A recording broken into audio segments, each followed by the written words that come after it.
Hello students, I hope you all are fine and safe at home. Today we are going to start a new lesson from history, lesson number 3, ruling the countryside. In the previous history classes, you might have seen that how the Britishers came to India and slowly and gradually how they expanded their empire in India. For more than 200 years, they ruled over India. In this chapter, we will see how the British policies affected Indian agriculture in the colonial period. Okay? So my dear students, just have a look at the screen. One picture is coming. Okay? That picture, just have a look on it. Robert Clive accepting the Diwani of Bengal, Bihar and Orissa from the Mughal ruler in 1765. Okay? Now, what is the meaning of Diwani?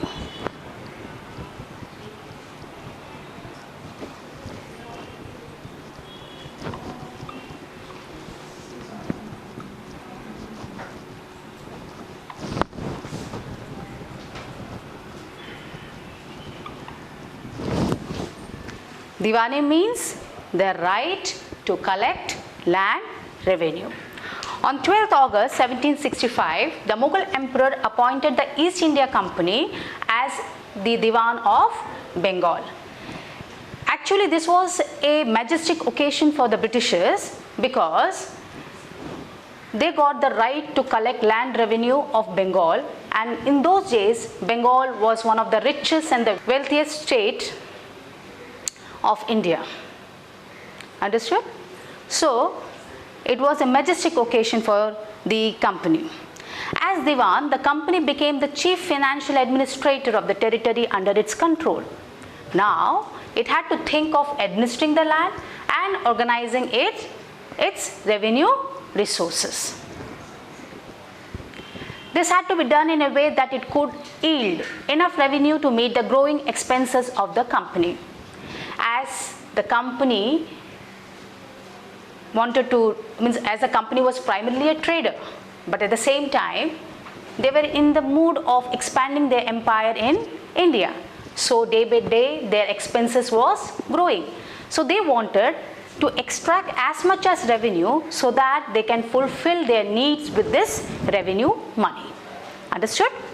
A trading company had also to ensure that it could buy the products it needed and sell what it wanted. Because they were primarily as a trader, they were traders. So they wanted to sell the things in India which they wanted, and at the same time they wanted to buy those things which they needed. Understood? So over the years, the company also learned that it had to move with some caution. So slowly and gradually they understood it is not so easy for them to have a control over India so easily. Means being an aligned power, it needed to pacify those who in the past had ruled the countryside and enjoyed authority and prestige. Those who had held local power had to be controlled, but they could not be entirely eliminated.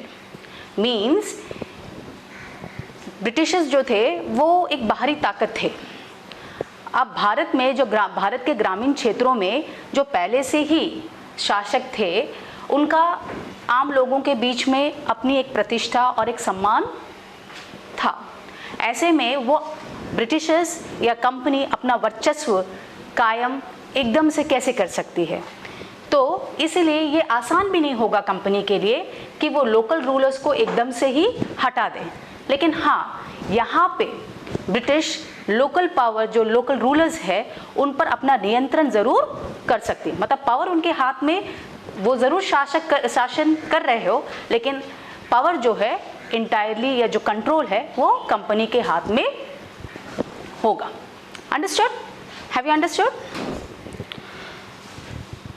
So in this chapter, we will see how the company came to colonize the countryside, organize revenue resources, redefine the rights of people, and produce the crops it wanted. Okay? Now we will see revenue for the company. Now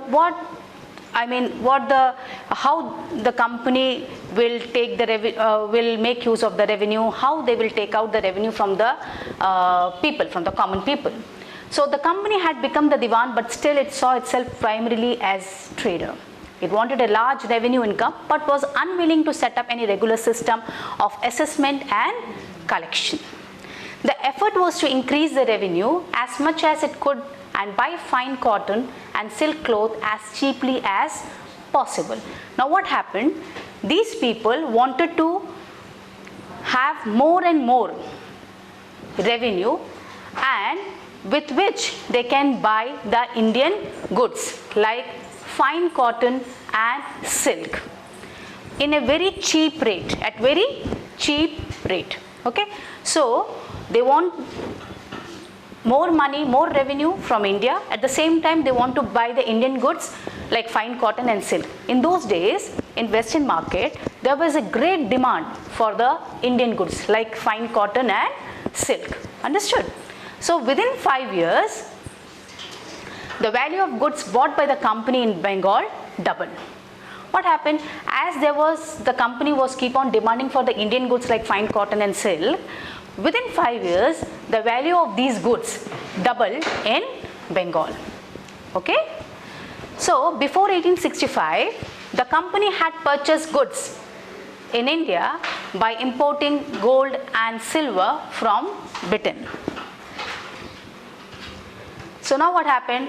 Before 1865, these people, the company, before 1865, the company used to purchase Indian goods by importing gold and silver. Understood? So once when they became the Diwan of Bengal, now they thought, why should we bring gold and silver from their country to India? Rather, they will use the revenue, means the Diwan, the revenue of Bengal, to buy the Indian goods. Understood? So in a normal language we can say, before 1865 there was incoming and outgoing, but after 1865 it was only outgoing, no incoming. Understood? So soon it was clear that the Bengal economy was facing a deep crisis. Because of this, the economy, the अर्थव्यवस्था, बंगाल की अर्थव्यवस्था बुरे दौर से गुजरने लगी. Artisans were deserting villages since they were being forced to sell their products to the company at very low prices. जो कारीगर थे, ये भी अपने गांवों को छोड़कर चले जाने लगे, क्योंकि उनकी जो प्रोडक्शन, मतलब उनकी जो प्रोडक्ट थी, जो सामान थे, वो कंपनी बहुत ही कम दाम में खरीदना चाहती थी. तो कारीगरों को इससे कोई खास मुनाफा होता नहीं था, तो वो अपने गांवों को छोड़कर बाहर चले गए. इससे क्या हुआ? जो गांव है वो जो थोड़े दिनों के बाद खाली होने लगे. Peasants were also unable to pay the dues that were being demanded from them. यहाँ तक कि किसान भी, even the peasants, किसान भी जो है अपना लगान दे नहीं पा रही थी. Artisanal production was in decline and agricultural cultivation showed signs of collapse. Now what happened? Even the economy wasn't doing well in the field of agriculture, even in the field of artisanal production was also in decline. Then in 77, out of all these, now these problems were there. In mid of this, in amid all these problems, in 1770, a terrible famine killed 10 million people in Bengal. A terrible famine struck Bengal, in which, in 1770, in which more than 1 crore people died. It means 1/3 of the Bengal population was completely wiped out. Understood? Now is this much clear? So students, we have seen what is Diwan, जो last topic मैंने आपको पढ़ाया. So you know that what is Diwan, the right to collect land revenue. Then I told you that the Bengal became from Bengal they can collect the land revenue. The company became the Diwan of Bengal. Now even I told you what was the condition, what was the economy, what was the position of our Indian economy, especially in the field of agriculture and artisanal products. Now the next topic comes the need to improve agriculture. Okay. Now, if the economy was in ruins, could the company be certain of its revenue income? जब हमारी अर्थव्यवस्था डवाडोल हो, मतलब जो मंदी के दौर से गुजर रही हो, तो क्या ऐसे में कंपनी अपने फ़ायदे के लिए या अपने फ़ायदा उसमें से कुछ निकाल सकती है, उसमें से रेवेन्यू कुछ इनकम जनरेट कर सकती है? तो कैसे? तो हो नहीं पाएगा, तो उसके लिए उसे कोई स्टेप्स निकालना पड़ेगा. They need to take some step. So most company officials began to feel that investment in land had to be encouraged and agriculture had to be improved. After 2 decades of debates on the question, the company finally introduced the permanent settlement in 1793. अब company को लगा कि अगर अर्थव्यवस्था को पटरी में लाना है तो उसे जो है लैंड में कोई इन्वेस्टमेंट करना होगा और एग्रीकल्चर में कोई इम्प्रूवमेंट करना होगा. 2 दशकों तक इस सवाल पर काम करने के बाद the Britishers, the company finally introduce the permanent settlement in 1793.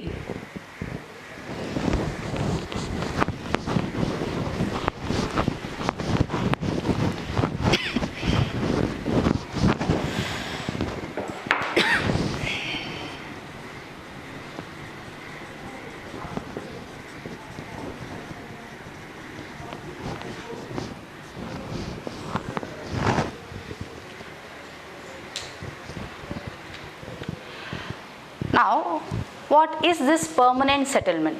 Actually, this was one of the policy, a revenue generating policy, because now the company was thinking how to make the land as the revenue generating mechanism.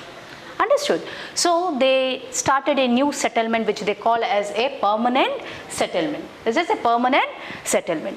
Now, according to permanent settlement, by the terms of settlement, the Rajas and Talukdars were recognized as Zamindars. Okay? They were asked to collect rent from the peasants and pay revenue to the company. The amount to be paid was fixed permanently, that is, it was not to be increased ever in future. Means the Talukdars and Rajas were considered as the Zamindars. So who all were with the Zamindars? The Talukdars,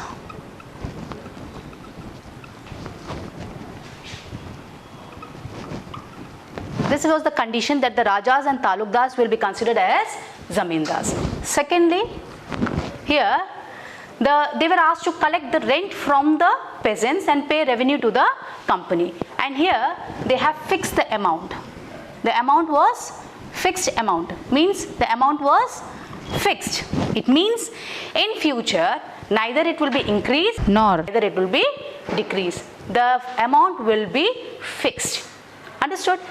It was felt that this would ensure a regular flow of revenue into the company's coffers and at the same time encourage the Zamindars to invest in improving the land. It means what? They thought, as per the company thought, that if the amount is fixed, in case if the production increases, obviously they will earn more, they will get more profit.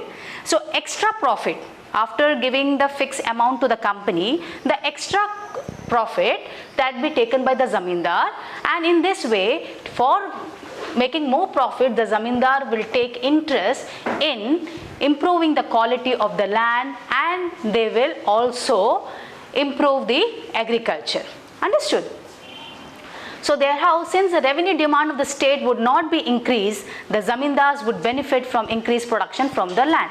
This was what they were thinking. The company was in the mood that the surplus amount, a surplus profit will go into the pocket of the Zamindar. So Zamindar will take extra effort in improving the land and improving the agriculture. So they will invest money on the land and agriculture.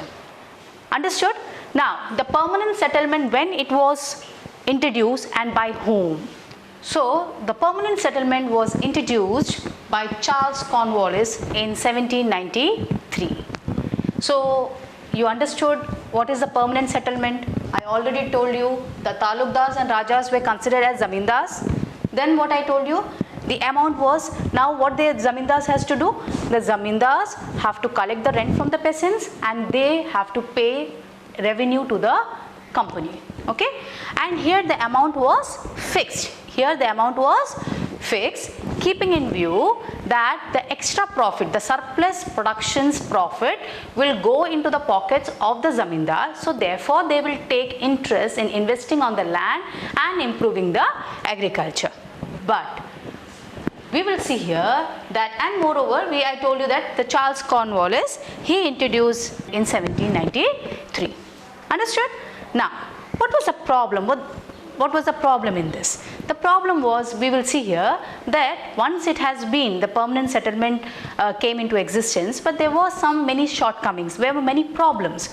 What those problems? So we will discuss about the problems. Okay. The permanent settlement, however, created problems. Company officials soon discovered that the zamindars were in fact not investing in the improvement of land. They thought that the zamindars will invest some money on the land, they will do something extra for the improvement of the agriculture, but it was not so. Okay?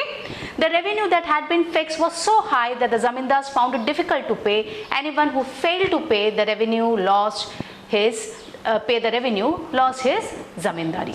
Means in case if the zamindar is unable to pay the revenue to the company, his zamindari will be lost. And because of this, numerous zamindars were sold off at auctions organized by the company. By the first decade of the 19th century, the situation has changed. In the 19वीं शताब्दी के पहले दशक में कुछ changes आने लगे. What was that changes? The prices in the market rose and cultivation slowly expanded. So the price in the market, the price of the products in the market increased, okay, rose, and more and more land now came under cultivation. So obviously it has increased the production. Now because of this meant an increase in the income of the zamindar, but no gain for the company, since it could not increase a revenue demand that had been fixed permanently. Now because, see, as I told you that in the beginning of the 19th century, market started doing well. When the market started doing well, obviously the income was coming more. So this increase in the income was directly going to the zamindars, but here the company cannot claim the extra surplus profit because they have already fixed the amount, isn't it? So they Britishers felt what the blunder they have done. Now they realize that by fixing the rate, they have committed by fixing the amount, they have committed the biggest blunder. Understood? Then, even then the zamindars did not have an interest in improving the land. Some had lost their lands in the early years of the settlement. Others now saw the possibility of earning without much trouble and risk of investment. Zamindars did not take any, the company came to know that the Britishers or the company is not taking much, the company came to know that the zamindar is not taking much pain in the improvement of the agriculture, because they were at a mood because not to take any effort and pain. Understood? They don't want to take any effort and pain because they was getting a rent from the peasants. So what is the need to take a pain or effort? Why to put extra effort, extra pain in this matter? Isn't it? So zamindars were nil bothered. They were just confined with the rent coming from the peasants. They were not interested in investing anything or doing or taking any effort for the improvement of the land. As long as the zamindars could give out the land to tenants and get rent, they were not interested in improving the land. On the other hand, in the villages, the cultivators found the system extremely oppressive, because the rent which the agriculture, in agriculture field, the rent which the peasants were paying, it was too high. It was too high. So they were facing they were facing problem in paying those revenue. And here, though they were putting their so much effort and paying in cultivation, but still they cannot claim their right on the land. Okay, so they were feeling insecure. So they were feeling insecure about the land. Sometimes what happens, these farmers, if they are unable to pay the rent, they go to money lender for taking loan.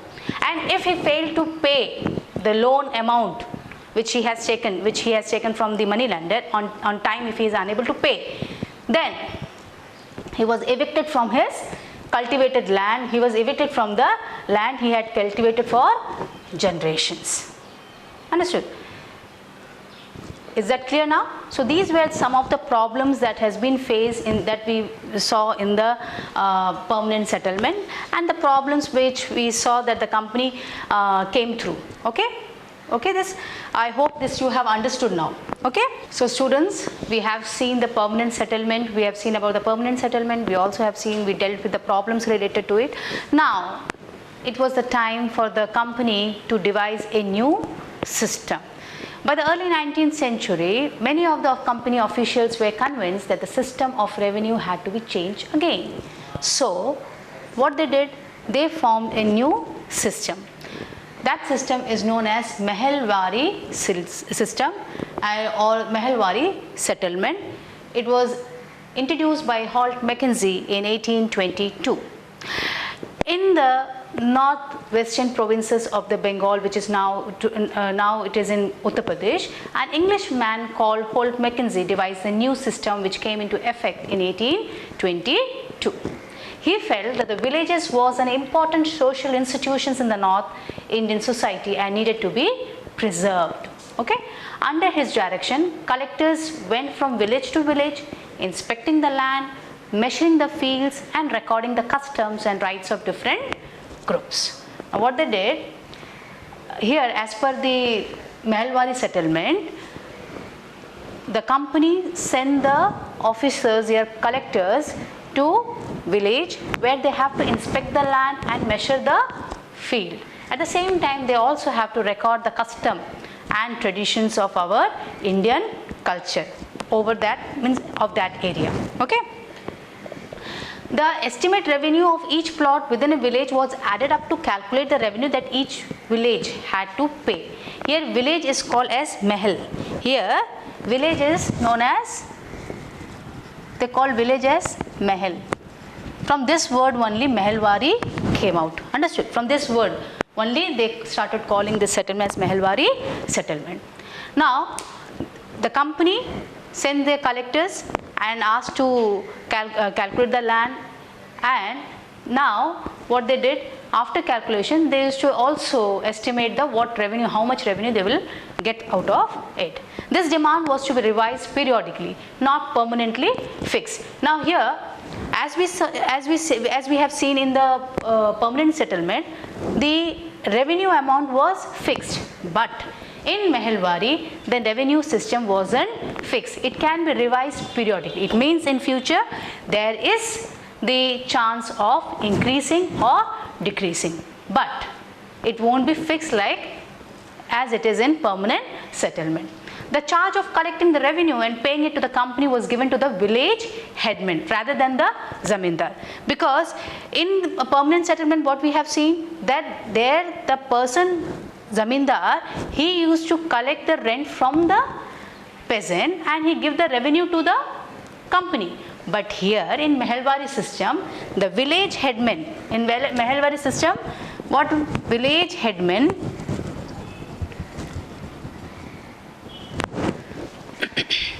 village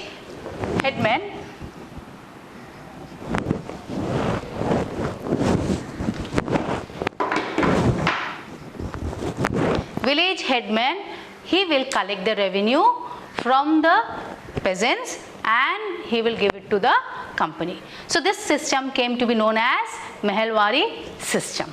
Okay? Understood?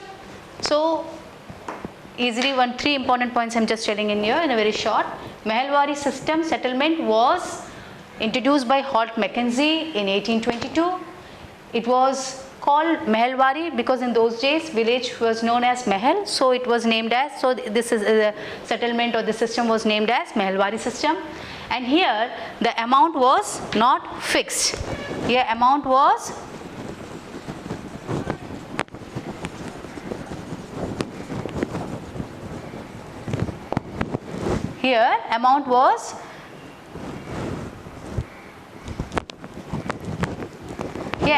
not fixed, means it can be changed. So this system came to be known as the Mahilwari system or Mehalwari settlement. Okay. Now we will see the third settlement. Now they made one more, they formed one more policy, that is what they call as a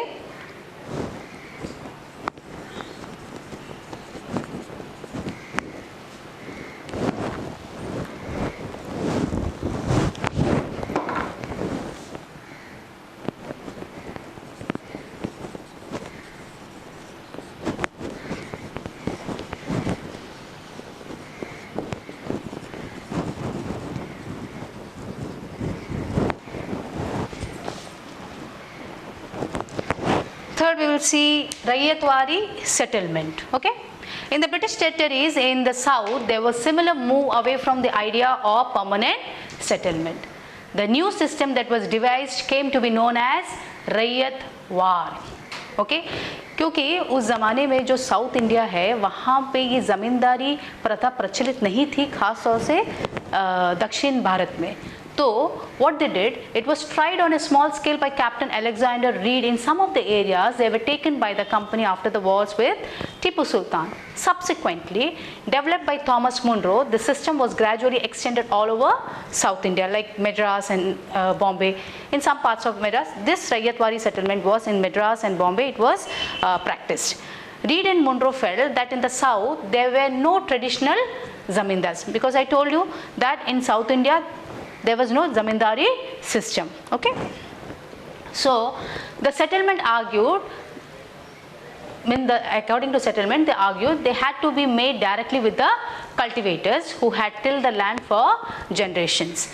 What we have seen in the permanent settlement, zamindar was there who used to pay the revenue to the company, and then in Mehalwari system we saw village headman is paying revenue to the company. But in Raiyatwari system, here Raiyat means what? Raiyat is nothing. Raiyat means peasants, the farmers. Okay, peasants.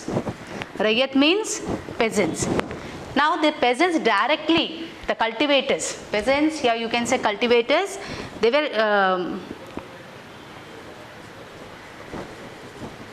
directly pay the revenue to the company. Their field had to be carefully and separately surveyed before the revenue assessment was made. Munro thought that British should act as a paternal father figure protecting the Raiyats under their charge. It was believed because according to Thomas Munro, he was in idea that he should act, the officers, the English officials, the British officers must act as a paternal figure for these cultivators, taking care of them and so on. Okay. So here also you can see the amount was not fixed, or unlike a permanent settlement. Here also they didn't fix the revenue amount. Okay. So my dear students, we have seen the permanent settlement, then we have seen Mehalwari settlement, then similarly we also saw the Raiyatwari settlement. In Raiyatwari settlement was actually, it was introduced by Thomas Munro and Captain Alexander Reed, and between 1819 to 1826, here the cultivators directly pay revenue to the company. Okay. So I hope that whatever I taught you right now related to permanent settlement, Mehalwari settlement and the Raiyatwari settlement, you have understood each topic clearly. So students, please write down these questions as home assignment. I will read it for you. When and who appointed the company as the Diwan of Bengal? Second question, before 1865, how did the company purchase goods in India? And third question, describe two main features of permanent settlement, Mehalwari settlement and Raiyatwari settlement. Hope whatever I taught you today you understood. So please learn at home and take care of yourself, and thank you. Jai Hind.